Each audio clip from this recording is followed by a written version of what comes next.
Welcome back to MMA Unhinged, and joining me tonight is the Blue King, Robert Hale. Robert, how you doing, my man?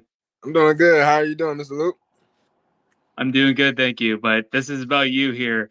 How are you feeling? We're about less than a month out from your fight.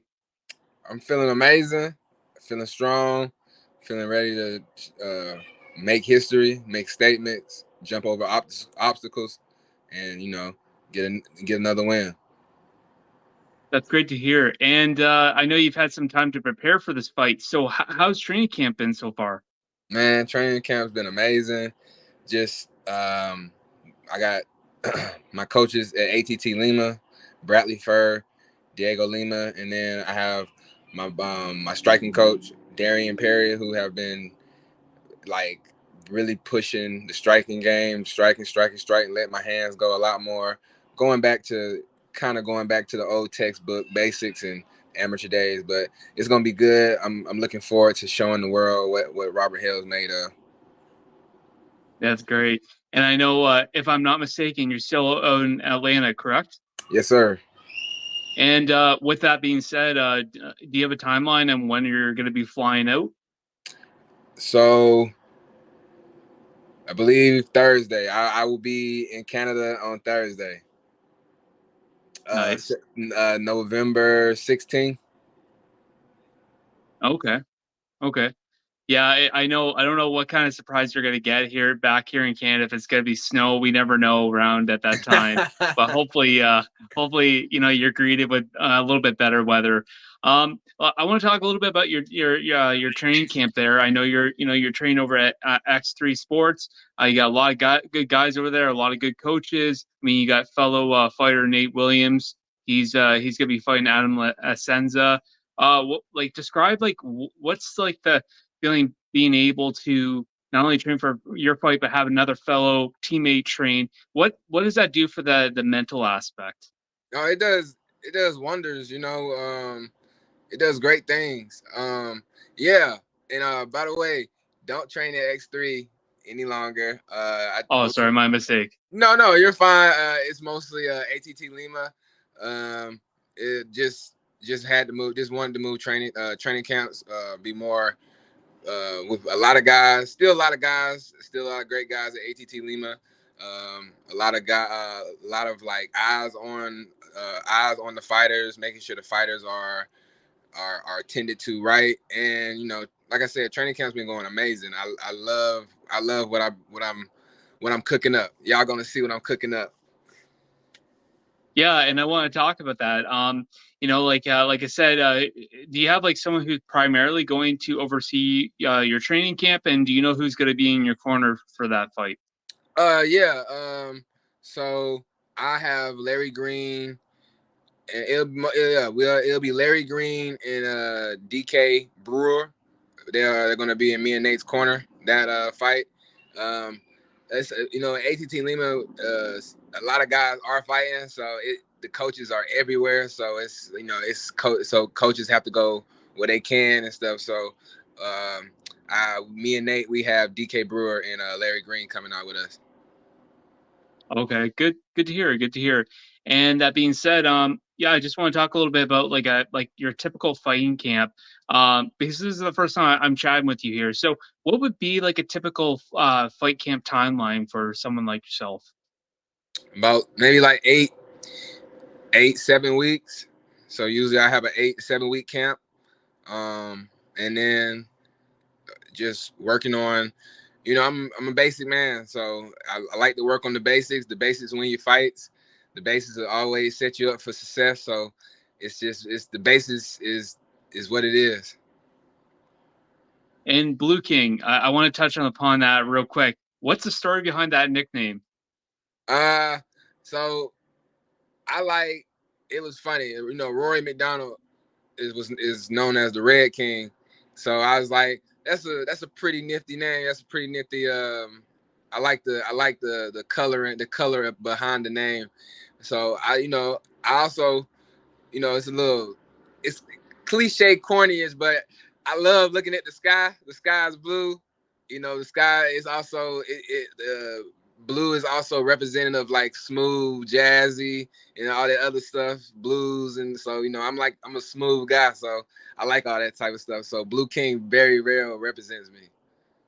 I like it. I like it. Um, and I want to touch upon the fight itself, BTC 22. I know you're out in Georgia there, so how did this fight all come to play, considering it's in Burlington, Canada? So I was supposed to fight October 13th for Titan FC. Unfortunately, unforeseen circumstances happened, and their whole card got pulled. And Oh no. yeah, I know. So I was kind of just out there like in limbo. So my manager was like, just sit tight, stay a little low, stay a little low. We're gonna get you some. So maybe like 2 3 weeks, 2 weeks later, he hit me up and he was like, hey, I got you an offer and it's in Canada. And I was like, and he was like, and it's on the same card as Nate. And I was like, oh, okay. And then he told me who it was against, which was Jesse Ronson, who's a highly renowned name up there, and he's been in the UFC and the PFL. So I love challenging myself. So I want to stop him at his home. So I'm ready to come home and shut shit down in Canada. Yeah, and I guess I want to talk about Jesse Ronson, BTC 22, November 18th. A guy like him, he's been in the game for a long time. Are you fortunate enough to have a lot of tape reel on a guy like him? Yeah, Something that you can work off of? yeah, I do have a lot of tape. Just a lot of his older fights when he was in the UFC, his PFL fights, even his most recent fights in BTC. So him being just me working off of that film and stuff, that just helps me out just substantially. And just like he has film, I know he's looking at film on me as well. Of course. And I talked with him back, I think Sunday or Monday, and we talked about the fight, we talked about the matchup, and he had some words about you. He was saying that you're very predictable, and I guess he would say that you like to play safe and whatnot. How do you kind of respond to that? I like to play it safe. My message to that, my message to that is November 18th. We gonna see who plays it safe, and I know for a fact, me being predictable, even if I was that predictable, he still couldn't read it because of how slow he is. But regardless, I know for a fact, that I'm going to go ham on him.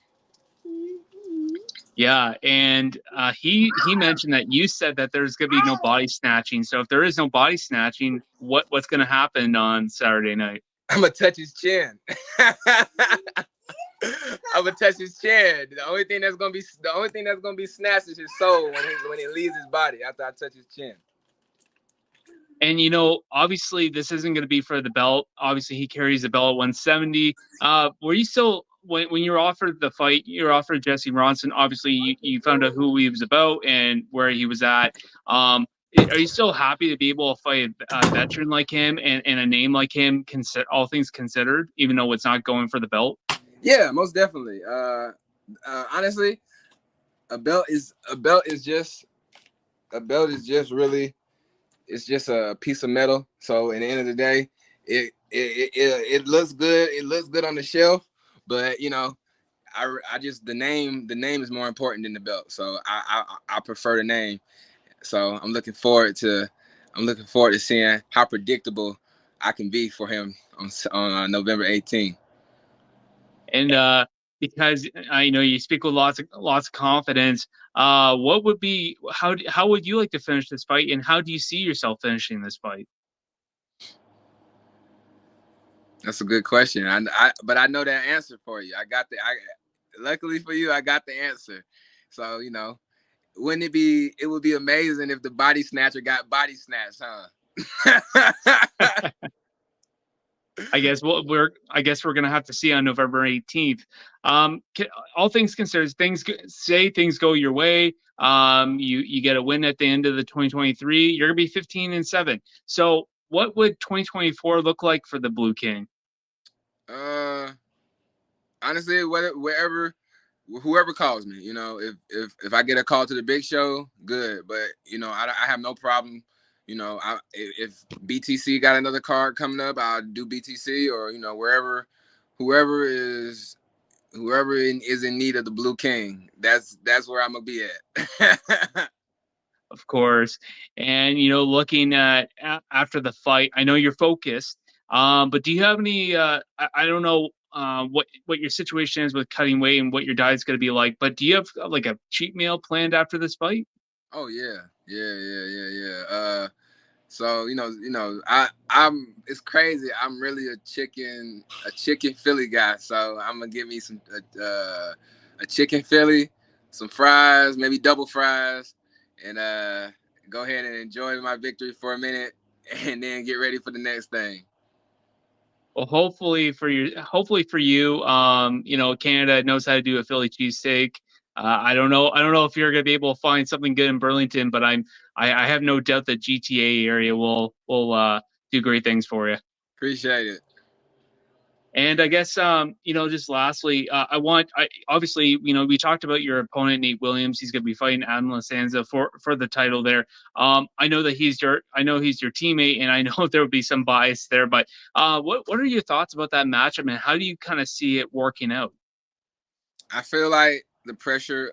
I feel like Adam is really good. He comes forward. He loves to. He can get. He's good in some in brawling. Um, I just feel like Nate's pressure is just going to be too much for him. I really truly feel like Nate going to come forward, and Adam is just not going. He's not going to understand where this pressure is coming from. He's not going to understand why the pressure's there, but it's just going to happen. And I see Nate Williams winning second round submission. Excellent. I love your prediction. Listen, Rob, I don't want to take too much more of your time. I know you have a fight to prepare for. I appreciate everything that we were able to schedule around, and I do appreciate you for taking your time, man. I appreciate it. It was a pleasure having you on, Yes, and sir. just good luck on November 18th. Yeah, thank you. Next time you see Jesse, you tell him I'm coming for him. Tell him he ain't nobody snatching going on, and then it's gonna get live November 18th. We shall see. Yes, sir. All right, Robert. Well, you take care, and we'll talk again next time. Yes, sir. Thank you.